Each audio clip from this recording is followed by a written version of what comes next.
Good morning mga Troy! Yan. O, paganda ng panahon, kita niyo naman. O, rinig niyo ang dilawak ng manok, kaganda ng panahon. So, yun na nga mga Troy, ano.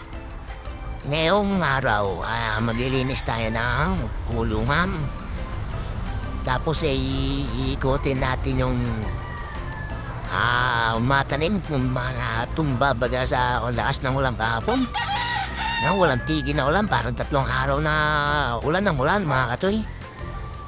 Yung ngayon ikot muna tayo. Tapos maglilinis tayo ng kulungan ng baboy. No, let's go mga katoy. So yan mga katoy, yan yung ating sitsong itim. Ayan, pagilas.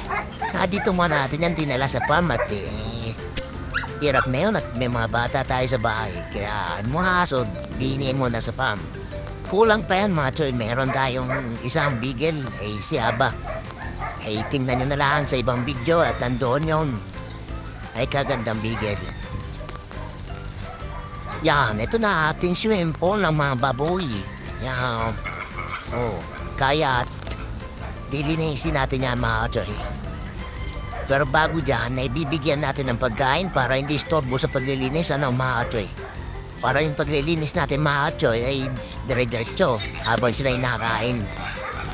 Ay, ikot muna tayo din sa kabilang gilid at doon natin lalagyan ng pagkain, mga atsoy. Yan ang mga tanim natin iba. Talong, halo-halo na yan, mga atsoy. Ilang buwan na lang, bubunga na yan at may mauulam na tayo. Wala yung bagay.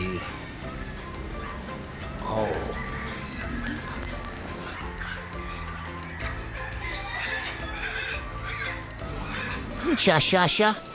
Sampa mga toy at maglinis. Let's go.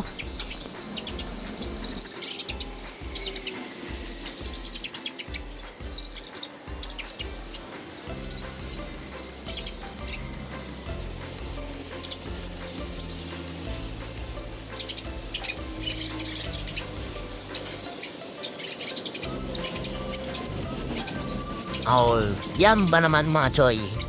Ay hinga na tayo diyan 8 × 5 ba naman ang speed mga choy? Hingalin ka talaga.